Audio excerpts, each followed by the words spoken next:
Donc bonjour à tous, merci de nous rejoindre. On a pris un peu de retard parce que j'avais pas calculé le fait que tout le monde serait à la maison aujourd'hui en train de fêter le travail. Bon, du coup, la connexion, c'est vachement pas la chose la plus simple du monde présentement. Tout le monde est connecté et j'espère que vous êtes connectés pour la bonne raison de fêter le travail avec nous. Donc aujourd'hui, on va simplement parler de tout sauf travail. Notre sujet du jour, c'est j'ai peur de prendre des décisions. Donc merci de nous rejoindre, merci de partager euh, avec d'autres personnes. On a eu une très belle expérience hier avec Rennes qui nous a appelé de France. On lui fait notre coucou si elle est connectée. N'hésitez pas à partager, à taguer les personnes qui vont nous rejoindre pour vivre cette deuxième expérience. Avec un peu de chance pour cette journée, on n'aura pas un seul live, mais on aura trois lives. Donc celui-ci, c'est le premier qui va être sur j'ai peur de décider. Un deuxième dans l'après-midi, probablement sur les blessures intérieures. Et si possible, avec un peu de chance, un dernier sur la psychologie de l'entrepreneur. Donc, restez connectés sur la page, partagez, prévenez les personnes que vous aimez pour qu'on forme une belle communauté, qu'on puisse vraiment profiter de tout ce qui va nous arriver de bien. Donc, on va dire un petit bonjour à notre invité du jour qui a un pseudonyme qui me plaît pas parce que je voulais rendre le pseudonyme un peu plus ennuyeux. Je voulais mettre Gobertine, des trucs un peu ennuyeux comme ça. Mais bon, elle a lutté et je lui ai donné un pseudonyme un peu chic là. C'est trop chic d'ailleurs, Sandrine. Donc, bienvenue à Sandrine. Sandrine, tu es là? Allô? Oui, tu es là? Oui, je suis là. D'accord. Donc, Sandrine dit que dans sa vie là, elle a du mal à prendre des décisions. Ouais, c'est ça. Elle va nous expliquer ce qu'elle entend par là. Ok. Merci, coach Daryl, pour l'opportunité. Mon thème, déjà, c'est j'ai peur de prendre des décisions. D'accord. Et on va dire que la peur de prendre des décisions, c'est venu suite à un processus. D'accord. Parce que dans ma vie, j'ai vraiment pas eu à décider en tant que telle. D'accord. Je suis ce genre d'enfant pour qui on prend toujours les décisions. Tu feras ci, tu feras ça. Quand tu vas grandir, tu feras ça. Et quand je suis dans leur logique, en fait, tout le monde est content. Ouais, je Et vois. donc, du coup, ça fait que des fois, j'ai envie de prendre des décisions. Et puis, je me dis, mais est-ce que ça va leur plaire? Est-ce que, est-ce que c'est ce qu'ils veulent pour moi? Après, on me dit, non, moi, je préfère que tu fasses ça et ça et ça. Et puis, du coup, j'abandonne, je me résigne. Ça fait que j'ai peur vraiment de m'affirmer en tant que telle. D'accord. Ah, c'est un peu ça. Ok. Bon, ben déjà, merci pour le courage que tu prends de partager déjà une telle expérience parce que c'est pas forcément la chose la plus aisée à partager. Ouais. Donc, j'espère que tous ceux qui suivent vont t'envoyer des petits cœurs pour te soutenir. Parce que J'espère. c'est pas, c'est pas facile de ne pas pouvoir prendre des décisions en fait dans la vie de tous les jours parce qu'à partir d'un moment, qu'on veuille ou non, il arrive ce moment où on sent que nous-mêmes on doit prendre des responsabilités, qu'on doit pouvoir grandir, À un s'affranchir de certain moment, certaines choses. il y a un ras-le-bol qui est Ouais, là. Il a envie de j'imagine, s'exprimer. Donc, c'est pour ça. j'imagine, j'imagine comment ça doit être. Alors, tu reçois des cœurs, hein. Donc, vous qui Ça, nous... Oui, il y a des cœurs, il y a des cœurs. Il y a des gens qui t'aiment un peu là. Bon, je suis pas sûr qu'ils t'aiment beaucoup parce que c'est seulement une fois ils font. Mais bon, peut-être que l'amour va augmenter au fur et à mesure. Donc vous qui nous rejoignez, merci de nous faire un petit coucou. Bon voilà, il y a encore un autre cœur qui est venu. Ils vont commencer à abuser maintenant des cœurs. Voilà. C'est-à-dire que, comme j'ai dit petit truc, là, ils vont abuser. Hein. Ils vont abuser. Donc faites-nous coucou si vous êtes là. Venez dire que vous suivez le truc. Donc, j'ai peur de prendre des décisions. En réalité, personne n'a vraiment peur de prendre des décisions. On craint simplement, comme tu l'as dit, d'avoir des conséquences peu agréables de si l'on prend le devant.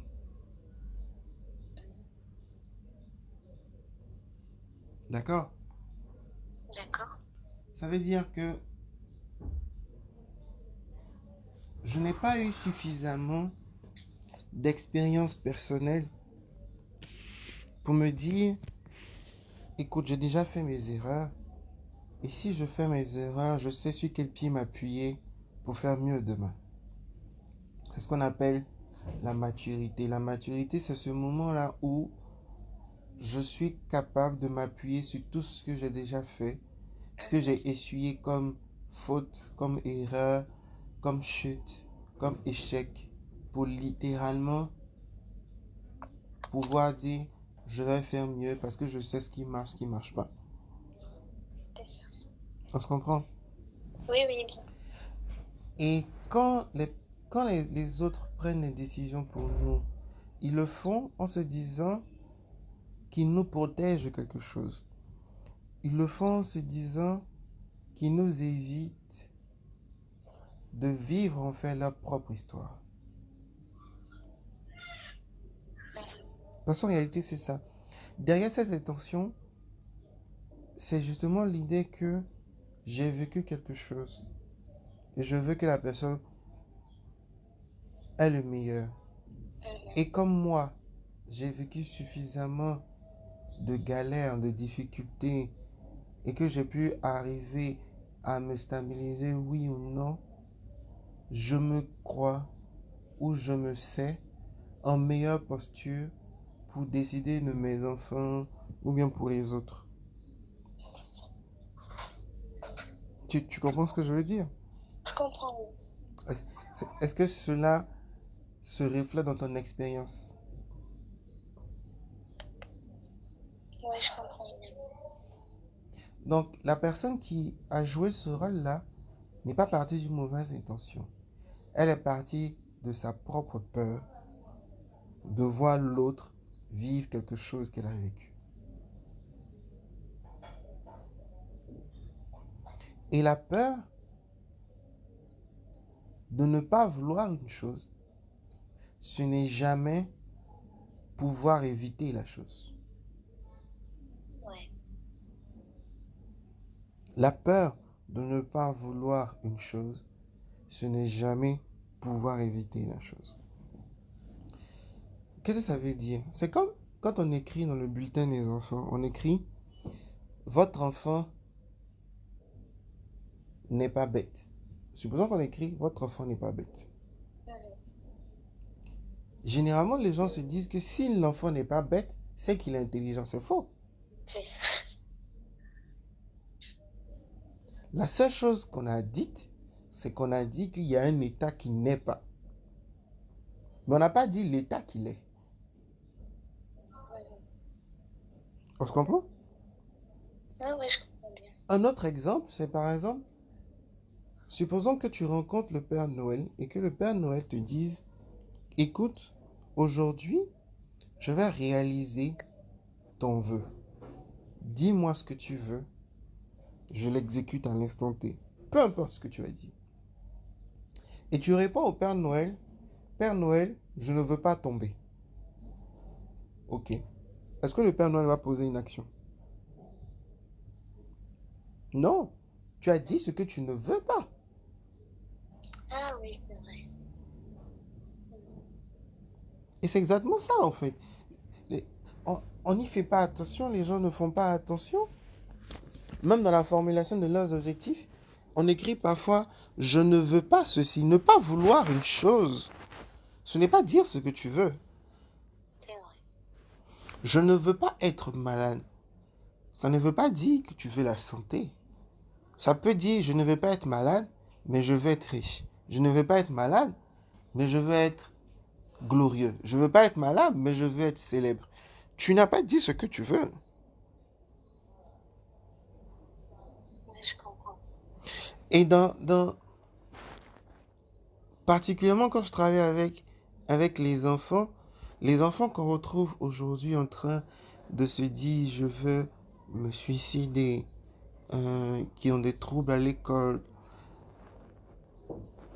et plein d'autres histoires que j'entends, à la base, il y a cette idée-là, cette idée du parent de je veux éviter que mon enfant fasse les mêmes erreurs que moi. Ça, c'est tout à fait vrai, même. C'est la vérité.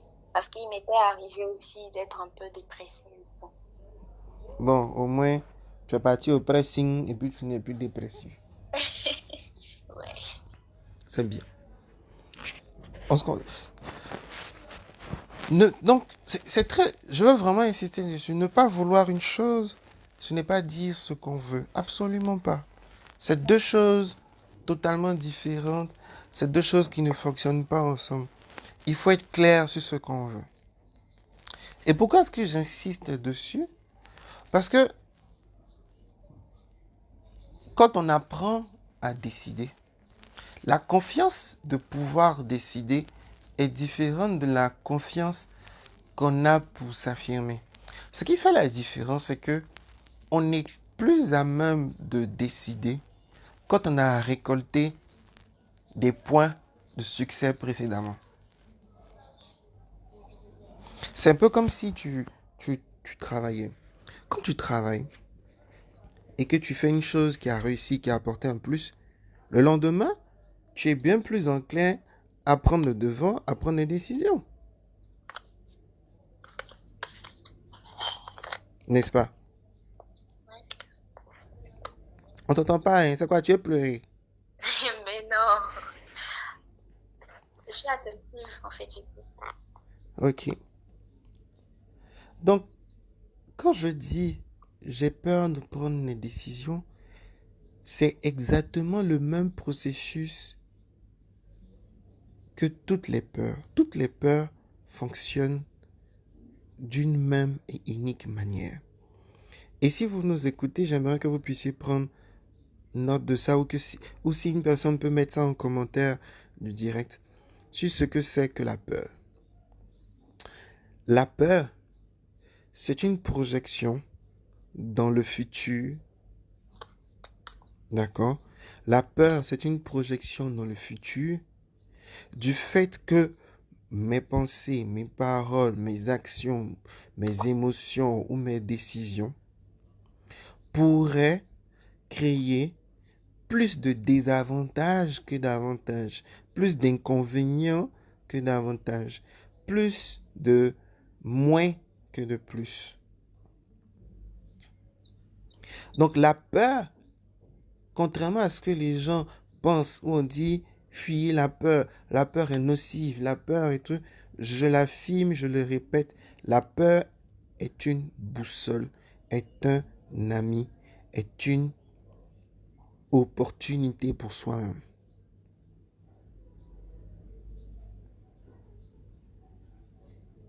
Ton silence est lourd.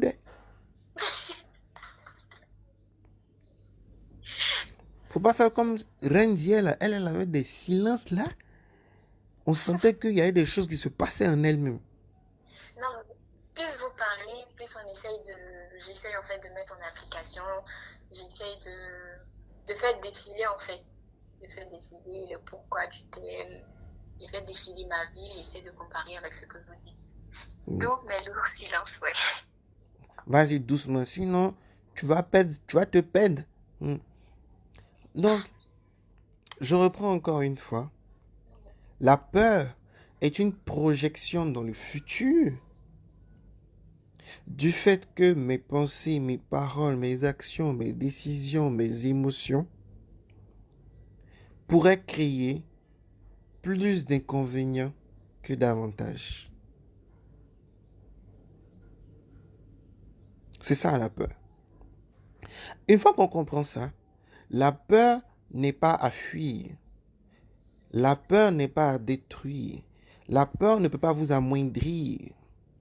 La peur vous dit là où vous devez conquérir un espace d'équilibre dans votre vie. C'est la boussole qui vous guide vers les nouveaux sentiers non conquis dans votre vie. La peur est une amie.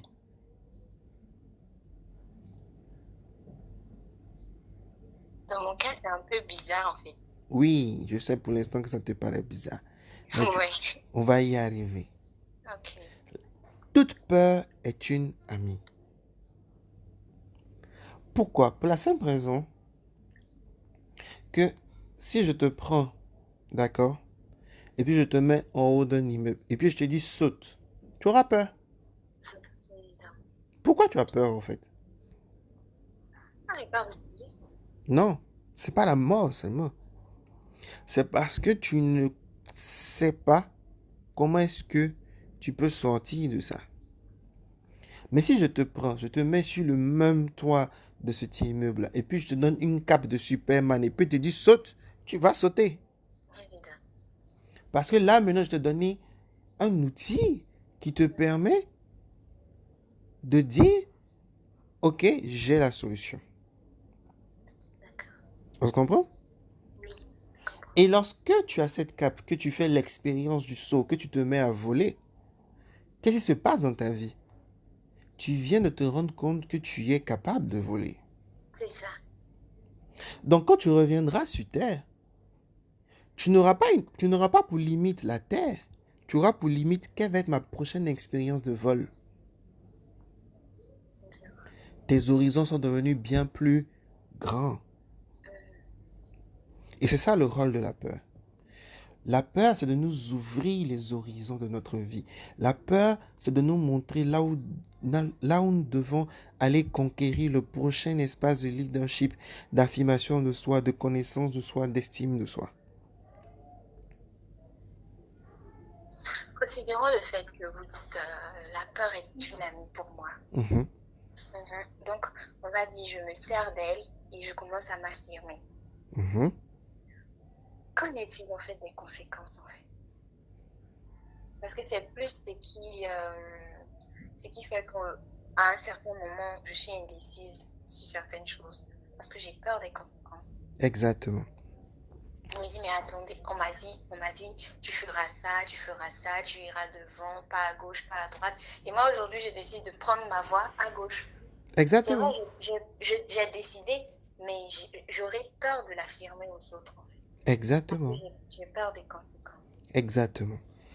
Pourquoi? Et ça, c'est le deuxième niveau. Ok. C'est que si on a bien suivi la définition de la peur que j'ai donnée, c'est une projection. Je ne peux projeter dans l'avenir que ce que j'ai vécu d'une certaine manière dans le passé. Ah, ça devient plus clair. Hmm? Je donne un exemple. Les personnes qui disent j'ai peur de prendre la parole en public. Tu as entendu des personnes dire j'ai peur de prendre la parole en public. Ouais, moi j'en ai déjà dit donc. Ça n'existe pas cette peur. Pourquoi? Faut bien faire ton pourquoi. C'était un pourquoi un peu zouké là. Refais le pourquoi. Il n'y a personne qui a peur de parler en public. Ça n'existe pas. Il y a juste une personne qui a peur de ne pas pouvoir regarder des personnes qui considèrent être d'un niveau supérieur au sien. Parce que toi qui es en train de me parler, là, si je te prends un peu, je te dis va parler à des enfants de CP, est-ce que tu auras peur de parler? Mais non. CP2, CP3, CP4, CP5. Et au fur et à mesure qu'on va arriver, on va arriver à un niveau où tu vas dire, attention, à ce niveau-là, je commence à ressentir la peur de leur parler. Donc la peur de parler en public n'existe pas. Ce que ça veut dire en réalité, c'est que je me compare à l'autre en me disant que l'autre connaît plus de choses que moi, que le message que je viens adresser n'est pas suffisamment consistant vis-à-vis de la personne qui va être là. C'est vrai. Donc la peur de parler en public n'existe pas. C'est juste un système de comparaison à son public. Donc, à partir du moment où on trahit la loi de l'équilibre, et c'est pour ça que dans tout ce que je fais, dans les enseignements en fait de Florian Séminaire, dans les piliers de Florian Séminaire, le premier pilier, c'est que je dis que la pensée positive n'existe pas. La pensée positive n'existe pas pour la simple raison que vous ne pouvez jamais trouver de plus sans moins, de moins sans plus, de gauche sans droite, de droite sans gauche, d'entrée sans sortie. L'excès de plus s'appelle l'addiction. L'excès de moins s'appelle la dépression.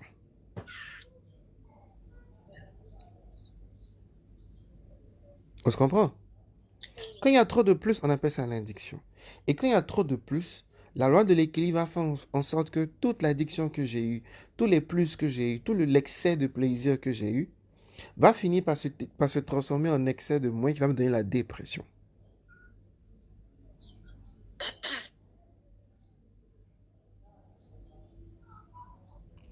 Donc, dire que je suis une personne positive, c'est simplement me dire que d'une manière ou d'une autre, je suis en train de trahir la loi de la vie qui est équilibre.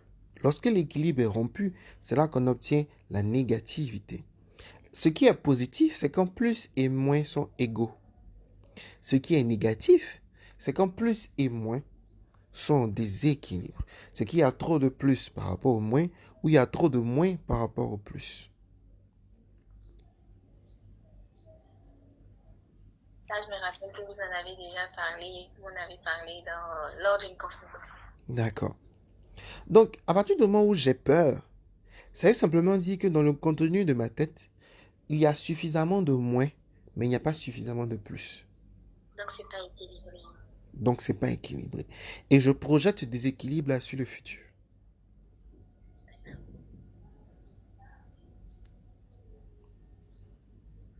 On se comprend? Oui, oui, on se comprend bien. On va aller plus loin. Je suis prête. Lorsque je commence à percevoir les choses de ma vie avec le déséquilibre, je vais créer dans mon cerveau un ensemble de mécanismes qui vont me permettre de faire quoi? D'activer une partie de mon corps qui s'appelle le sympathique. Le rôle du sympathique, c'est de s'activer à chaque fois que je suis dans une situation qui m'apporte un danger. Le danger, c'est toute situation qui contient une quantité énorme de moins et une petite quantité de plus. Exemple, on jette un serpent dans la salle où je suis. Si dans ma tête, je n'ai pas la connaissance du gars de eau et forêt ou bien du scout pour savoir tuer un serpent, je vais m'affoler. On se comprend? Donc c'est un danger pour moi. Parce que je le perçois comme si. C'est pas le serpent qui a le problème. Parce que le gars de eau et forêt, quand il viendra, lui n'aura pas de problème. Donc c'est ma perception, ce que je connais, ce que je sais. Donc lorsque il y a un déséquilibre et que les moins sont supérieurs au plus, j'active une partie de mon corps qui s'appelle le sympathique. Le rôle du sympathique, c'est de me donner suffisamment d'énergie pour me défendre, fuir ou me battre. Lorsqu'on est dans le sympathique, le cœur s'accélère. Le sang commence en fait à rentrer dans les pieds et dans les bras parce que c'est là où on aura besoin de plus d'énergie pour pouvoir gérer la situation. Et lorsque cet état se répète, on crée ce qu'on appelle le stress. Et lorsque je suis en état de stress, que mon corps commence à prendre l'habitude de la défensive, je deviens ce qu'on appelle une personne impulsive.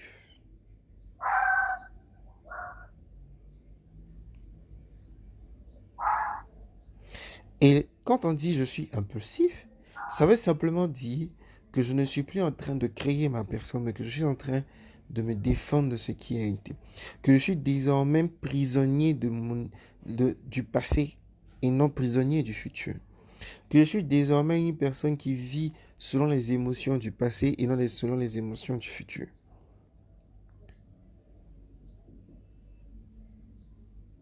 Donc je vis dans la mémoire de qui j'ai été et non dans la mémoire de qui je serai. Ça, c'est vrai. Et plus cela va progresser, plus cela va rentrer progressivement comme une habitude dans le corps. Donc un matin, je me réveille, mon corps est capable de s'énerver, d'avoir des réactions impulsives, spontanées, bien mieux que mon esprit. Je me lève un matin et je me rends compte en fait que mon corps est crispé, alors que dans ma tête, je ne vois aucune raison d'être crispé.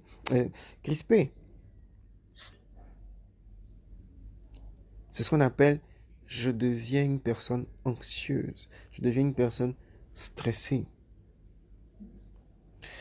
Qu'est-ce qui se passe? Dans cet état-là, il y a 3 choses essentielles que je peux faire. Comme je l'ai dit tout à l'heure, la première chose, c'est me battre. La deuxième chose, c'est fuir. On se comprend? Et ne serait-ce qu'avec ces 2 éléments, si on les comprend, ça veut simplement dire que mon cerveau et mon esprit sont préparés, anticipent sur ce qui peut être un potentiel danger pour nous.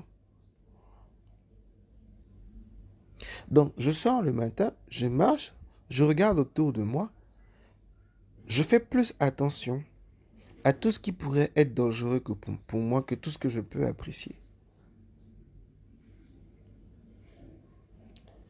Résultat, je me raconte encore plus d'histoires de qui peut me faire mal, de qui peut être une raison de m'anéantir, de comment est-ce que je peux être un danger pour l'autre. Parce que je suis maintenant dominé par les émotions de culpabilité, de peur, de chagrin, de manque d'estime de soi, qui définissent maintenant ma nouvelle personnalité. Et le cerveau qui est là, le cerveau que nous avons, est un espace de stockage de ce qui a été. Pour que tu puisses aujourd'hui être capable d'écrire, c'est parce qu'on t'a entraîné à écrire doucement, doucement, doucement. Donc tout ce que tu exécutes bien aujourd'hui est le résultat du fait que cela est déjà acquis. On se suit? On t'entend pas. Elle est perdue. Oh, ils l'ont kidnappée. Donc tout ce que je sais faire aujourd'hui est le produit de ce qui a été. Donc le cerveau est un artefact, est un stockage de tout ce que j'ai fait par le passé. On se comprend? Tout ce que j'ai fait par le passé, le cerveau en est la trace. Donc, je me suis énervé, je me suis énervé. J'ai douté de moi, j'ai douté de moi, j'ai douté de moi, j'ai douté de moi. Le doute est devenu ma seconde nature parce que j'ai développé l'aptitude de douter. Et maintenant que j'ai développé l'aptitude de douter, mon corps et mon esprit sont experts en matière de doute. Donc, une personne m'approche. Elle me dit par exemple, waouh, que tu es ravissante. En un instant, je me mets à dire,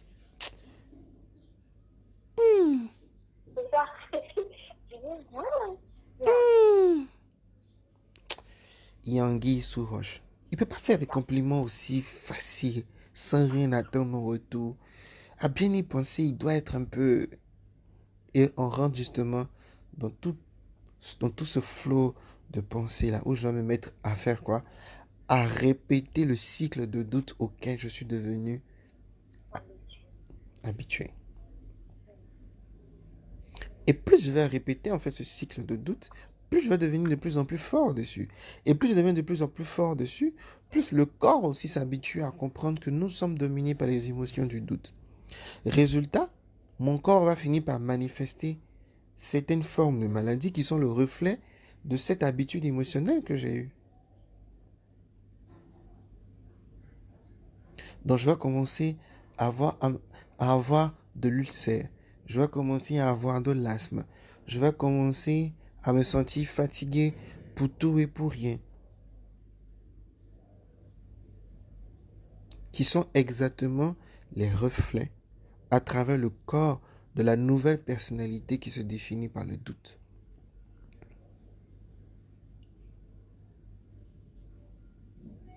Est-ce que au fil de ton expérience, tu as développé certaines expressions de maladie?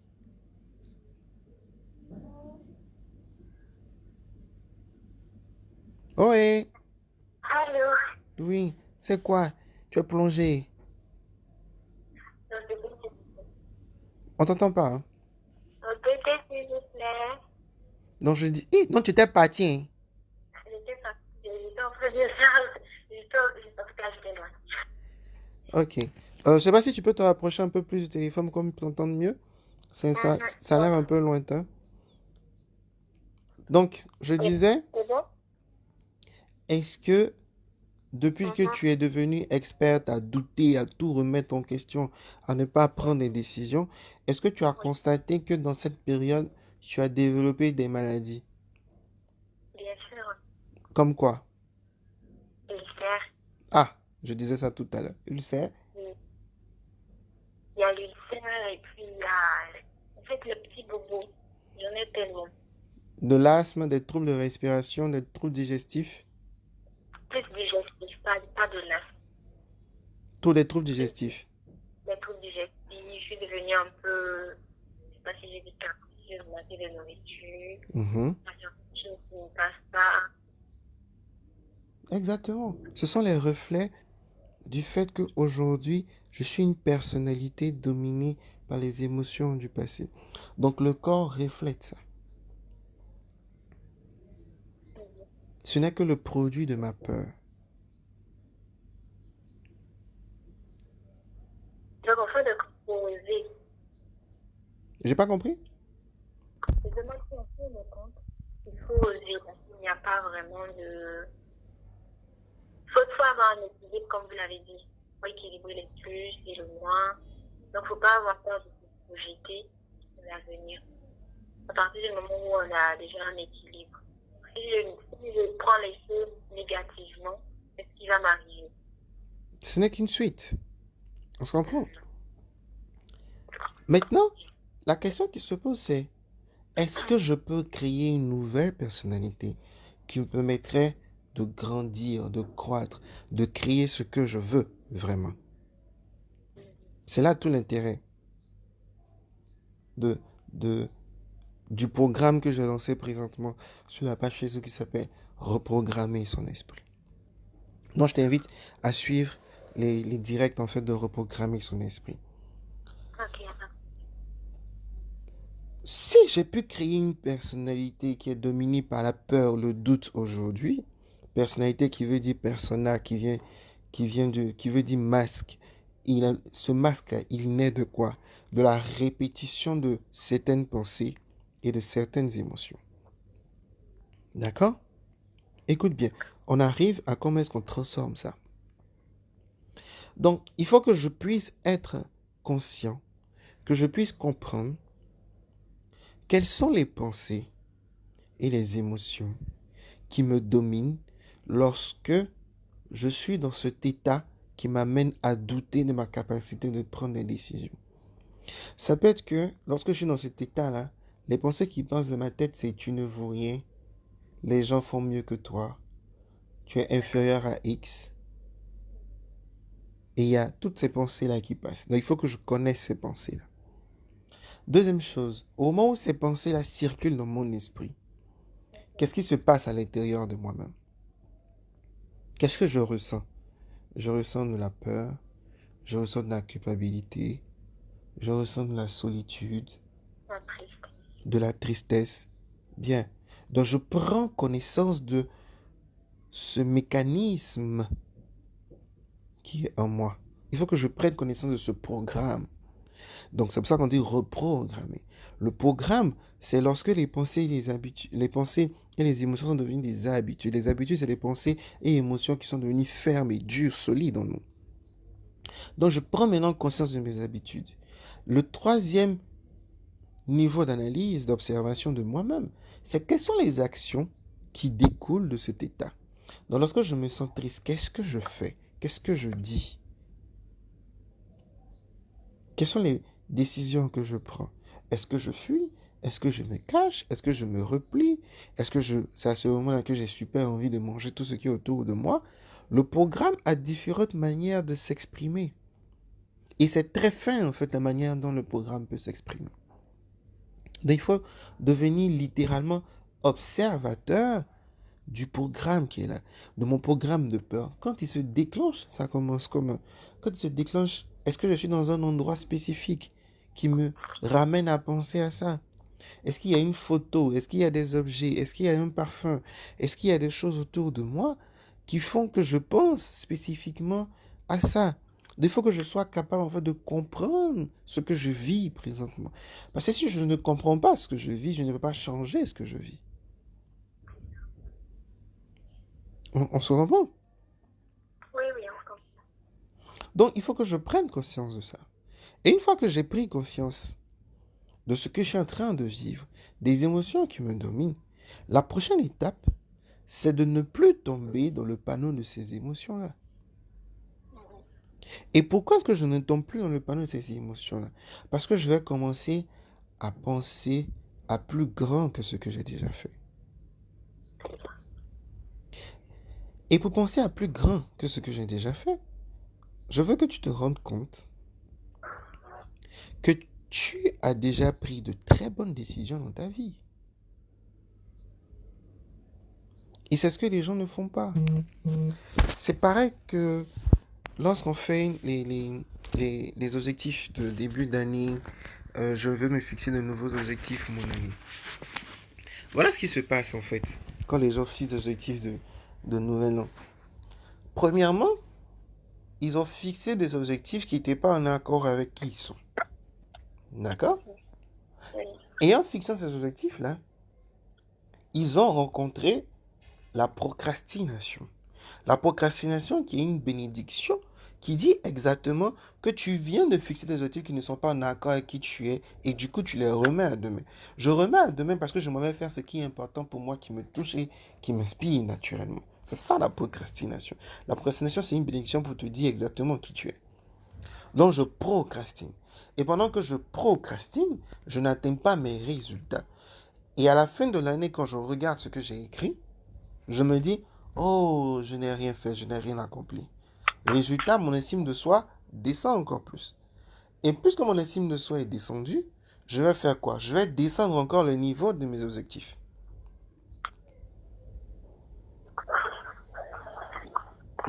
N'est-ce pas? Oui, c'est ça. Et si je descends le niveau de mes objectifs, qu'est-ce que je fixe comme objectif pour la nouvelle année?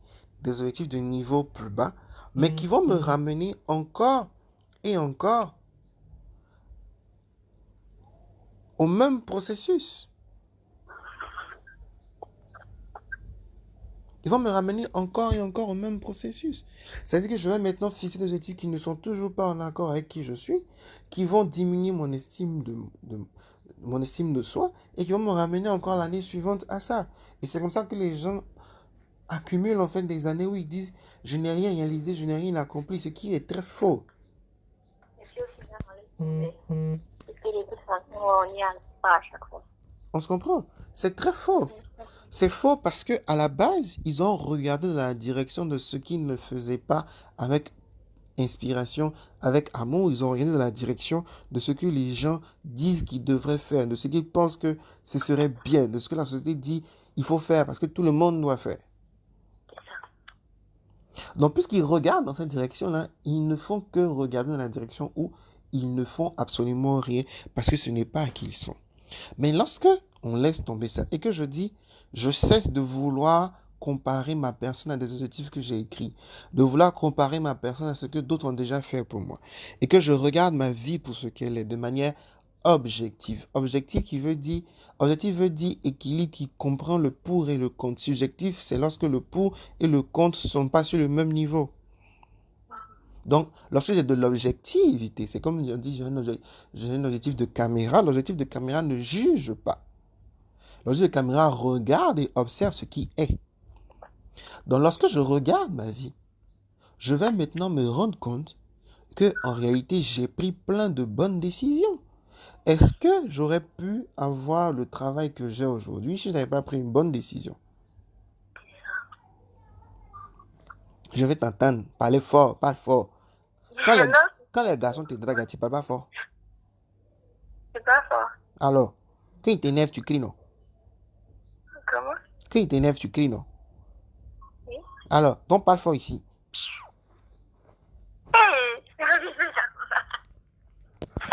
Tu comprends, je suis une élève attentive, moi. Ouais, c'est ça. Mhm. Donc, regardons. On va explorer ensemble les 8 domaines de la vie. Premier domaine mental. Est-ce que tout ce que tu as acquis aujourd'hui n'est pas le fruit de tes propres décisions, comme connaissance? Oui. Donc, tu as déjà pris des bonnes décisions pour acquérir des connaissances. Oui. Au plan physique, est-ce que la manière dont ton corps se trouve aujourd'hui, que tu arrives à être belle, à te maquiller, à pouvoir marcher, à être séduisante, à attirer le regard des gens, à avoir un minimum de santé, n'est pas le fruit de tes décisions? Merci. Il faut parler fort. Si. Voilà. Troisième domaine spirituel. Est-ce que la vie spirituelle que tu as, la vision, l'intuition, la connexion, la prière, la dévotion, la foi que tu as aujourd'hui ne sont pas le fruit de tes décisions? Effectivement, ouais. Social. Est-ce que les rencontres que tu as faites, les amis que tu as, les personnes avec qui tu échanges, ta capacité à dire cette personne-là, cet échange n'est pas utile, ne sera pas positif pour moi, n'est pas le fruit de tes décisions? C'est le fruit de mes décisions. Famille. Est-ce que ton désir d'avoir une famille, de sélectionner un amoureux particulier, de regarder comment est-ce que la famille se porte, de prendre soin des autres, d'être disponible pour eux, de les aider quand tu peux, n'est pas le fruit de tes décisions? Merci. Amoureux.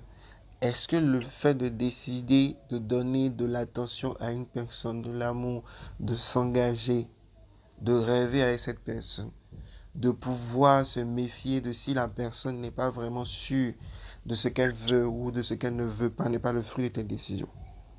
Mhm.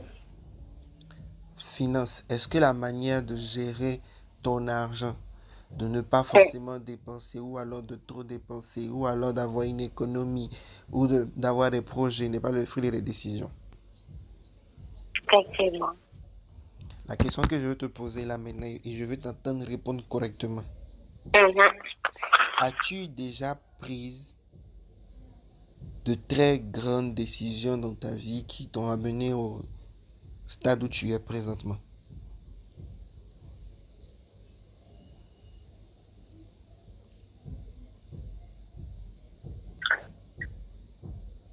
Ah,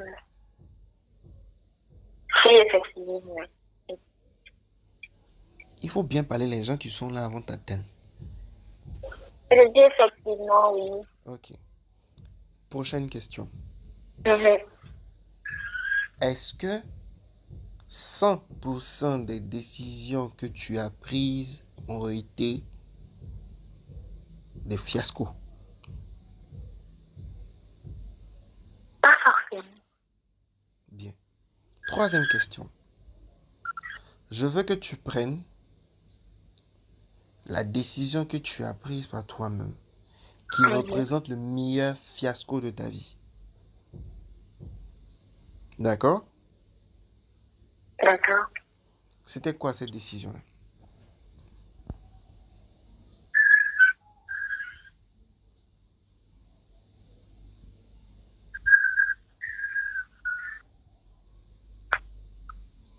C'est pas vraiment un grand fiasco. C'est pas vraiment un grand fiasco. Mhm. Je veux que tu prennes le plus grand fiasco de ta vie, ce que tu ressens comme être un gros fiasco dans ta vie, qui est le fruit de ta décision.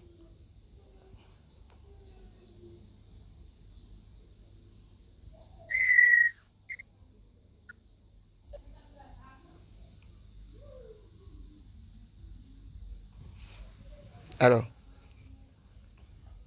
Mhm. tu n'en trouves pas? Non, Hmm? non, je ne sais pas de si grand, très grand. Maintenant, ma prochaine question. Est-ce que avant de faire ce direct, tu te sentais, tu avais la certitude que tu avais fait de très gros fiascos dans ta vie? Ouais. Ceux qui nous écoutent, je veux que vous compreniez ça. Avant qu'elle ne fasse ce direct, elle était certaine. J'arrive, je vais sortir. Hein? Je vais sortir, franchement. J'ai fait quoi? Je vais sortir. Je suis un sorcier. Qu'est-ce que je fais?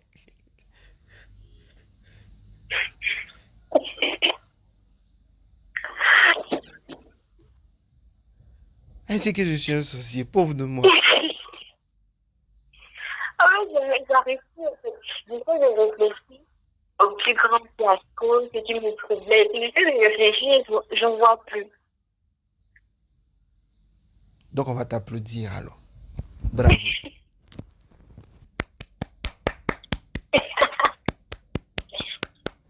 Bravo. Donc si vous nous suivez, il faut la féliciter. Elle vient de faire sa transformation en l'espace de 2 minutes. C'est fou.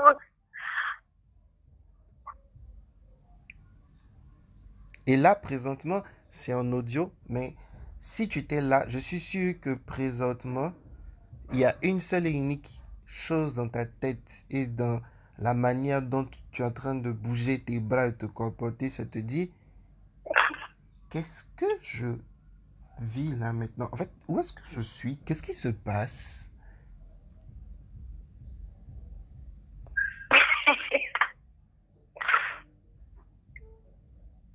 C'est fou. Hmm? C'est fou. C'est fou. C'est fou. Qu'est-ce qui est fou dedans, gros?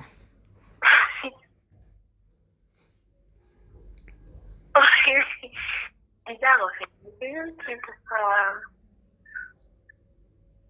On t'écoute, hein. Il faut expliquer aux gens ce que tu es en train de vivre là. C'est du live. Donc, il faut leur dire. Ils sont en train de se poser des questions. Ils se disent, mais il y a une conversation là-bas. On ne comprend pas trop ce qui s'est passé. Mais même ils ne savent pas ce qui s'est passé. Je vais expliquer après ce qui s'est passé. Mais il faut En leur fait, dire ce qui s'est passé. quand je vous ai contacté, j'étais vraiment pas bien. J'avais besoin de parler parce que concernant la peur de prendre des décisions, ça faisait que je me retenais en fait sur beaucoup de choses et tout. Maintenant, après j'avais écouté les différentes explications, la définition de la peur et tout. En fait, je me rends compte que mon sujet n'a pas lieu d'être en fait. Un bon pour elle. Pas, pas, pas, pas. Alors, il y a quelqu'un qui te dit félicitations en commentaire là. Elle dit c'est dingue. Merci.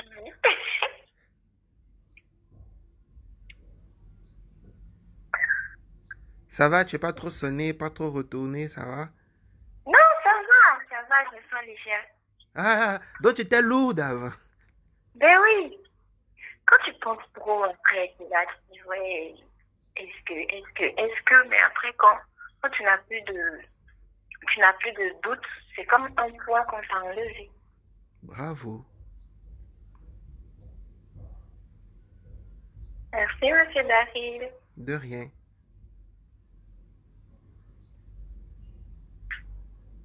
Et puis, pour info, je déteste Sandrine. J'ai pas compris. Je déteste Sandrine. Tu détestes? Sandrine. Ah ouais, tu détestes Sandrine? Tu préfères qu'on t'appelle Marguerite? Non, tourne ça, oui.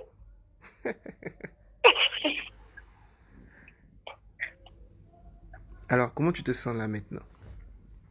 Ah, je vais super bien. Je vais super bien, c'est dans mon péché, j'arrive pas de sourire pour rien. Tu souris pour rien. Ouais. Tu as atteint de folie de sourire.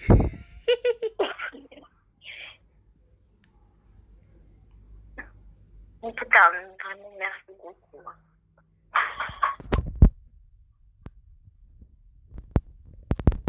Ça va? Ouais, ça va. Donc maintenant, j'ai une question à te poser. Mhm. As-tu peur de prendre des décisions? Non. Yeah. Ton nom est pointu. Là, c'est plus rapide. Prochaine question. Mhm. Quelle est la décision que tu pourrais prendre qui serait un fiasco? Il n'y en aura vraiment pas. Parce que de toute façon, soit j'apprends, même si je prends la décision et que ça ne va pas comme je veux, je peux m'en servir pour encore monter. Donc, pas de fiasco. Pas un grand fiasco. Est-ce qu'on peut pas Juste, applaudir ça? juste des leçons. On doit juste applaudir ça. Bravo. Bravo, bravo, bravo. Donc, je vais expliquer maintenant ce qui t'est arrivé. Pour que tu puisses comprendre ce que je t'ai fait. Ok. Tu veux savoir ce que je t'ai fait? Bien sûr. Je ne dis pas. À sorcellerie en live. Ah oui, oui, il faut que je fasse de la sorcellerie. Ça, pour que vous me donniez un peu plus d'argent. Moi, j'ai dit aux gens, depuis hier, j'ai dit, je cherche votre argent. Donnez-moi votre argent. Vous ne voulez pas me donner. Donc maintenant, je cache. Ah, ah. Donnez-moi votre argent. Vous ne voulez pas me donner votre argent. Donc, il cache maintenant. Donc, qu'est-ce que j'ai fait? J'ai simplement exécuté tout ce que j'ai enseigné précédemment. C'est que première chose, on a dit que la peur est une projection dans le futur du fait que je peux créer plus de moins que de plus. Plus d'aspects désavantageux que d'aspects avantageux. Donc, je t'ai amené progressivement à faire un exercice. C'était de regarder les décisions que tu as prises qui t'ont apporté de la progression et du bien-être dans ta vie.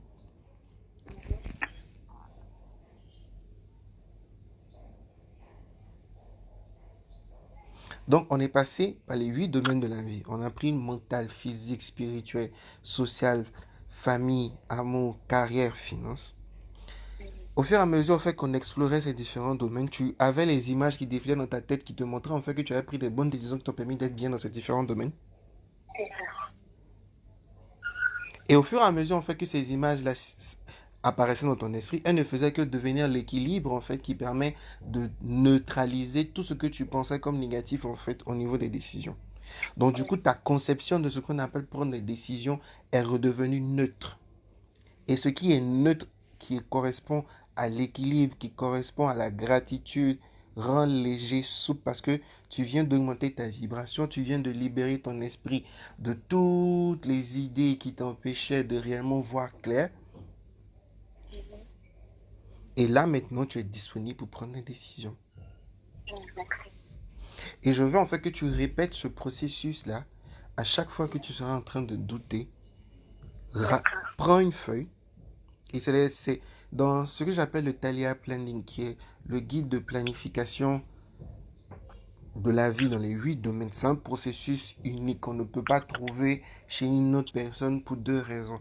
La première raison, c'est qu'il contient ma méthode qui s'appelle le Thalia Process, qui permet de trouver les activités qui nous inspirent naturellement. La deuxième raison, c'est que c'est le seul guide de planification ici. Si vous trouvez un autre qui fait ça, je suis prêt à vous rembourser le prix de ce que vous avez déjà payé ou même à vous offrir 1 an de coaching gratuit. Parce que je suis certain que vous n'allez pas trouver ça. C'est que ce guide de planning inclut ce qu'on appelle le processus créatif de l'univers. C'est que le guide est conçu, structuré de telle sorte que vous puissiez créer avec le pouvoir de la vie qui permet de donner la vie. Et ce pouvoir de la vie fonctionne avec les lois de l'équilibre et les lois de la création qui disent en fait que si je concentre mon attention sur ce que je veux, que je donne des émotions spécifiques à ce que je veux, je vais pouvoir créer et recevoir ce que je veux. Donc ce que j'ai fait, c'est que en te ramenant à l'équilibre, par la suite, je t'ai amené à te rendre compte que tout ce que tu pensais être un fiasco ne l'était pas, parce qu'en réalité, même ces fiascos-là t'ont permis de prendre d'autres décisions qui t'ont permis d'avancer. C'est ça. Et troisième niveau, c'est que précédemment, je t'avais dit que généralement, la personne qui prend les décisions pour nous le fait parce qu'elle veut nous protéger de ses propres peurs. Oui, bon entretien. Donc, en parlant de ça, ce que j'ai fait, c'est que j'ai rapproché ton cœur du cœur de cette personne-là, en te faisant comprendre en fait que tu n'as pas besoin d'être en colère vis-à-vis de cette personne, de croire que cette personne abuse, mais plutôt de regarder le cœur de cette personne-là comme une personne qui elle-même est dominée par des émotions de peur. Je comprends. Est-ce que tu as ressenti cette émotion-là? Oui. On t'entend pas. Les gens qui te félicitent ne t'entendent pas. Oui, c'est vrai, je le senti parce qu'à chaque fois quand vous étiez en train de parler, je me disais, non, en fait, c'est pas si méchant. Et le meilleur moyen, et je veux que vous puissiez retenir ça vraiment, le meilleur moyen de répéter les erreurs d'une personne, c'est de se fâcher contre cette personne-là. Parce que quand tu te fâches contre cette personne, tu vas aller à l'opposé de ce qu'elle te présente, qu'elle veut éviter. Donc en voulant éviter ce qu'elle veut éviter, toi tu fais ce qu'elle a évité. Hmm. C'est bon? Oui, c'est bon. Donc je suis très content que tu sois sorti de ta peur de prendre des décisions. Moi Proche- aussi. Prochaine étape, il faut suivre le programme reprogrammer son esprit pour avoir plus d'informations, pour savoir comment ancrer encore plus ce processus à l'intérieur de toi-même et D'accord. progresser dans tout ce que tu veux. Je crois que tu as le livre Donner au corps le pouvoir de guérir. Oui, oui. Donc ce livre va être très utile dans le programme Reprogrammer son esprit parce que Reprogrammer son esprit se base sur le contenu de ce livre-là, Redonner au corps le pouvoir de guérir. C'est dans ce livre en fait que j'ai expliqué. En fait, toi, tu as déjà dans le livre tout le processus de reprogrammer ton esprit. Tu as déjà ça dans le livre expliqué de manière assez ample. Seulement qu'avec le direct, je vais ajouter certains détails qui ne sont pas forcément dans le livre. Donc, D'accord. tu suis, tu fais ta lecture, tu vas comprendre encore plus de choses avec le programme Reprogrammer son esprit. D'accord. Donc, je suis très heureux d'avoir passé ce moment-là avec toi. Est-ce que tu as un message ou bien une idée forte que tu retiens de cet échange? Ouais, je retiens vraiment quelque chose de tout ça. C'est-à-dire, faut toujours tenter, en fait, faut toujours essayer. De toute façon, on avait marqué. On a Eh, tout à gagner. exactement.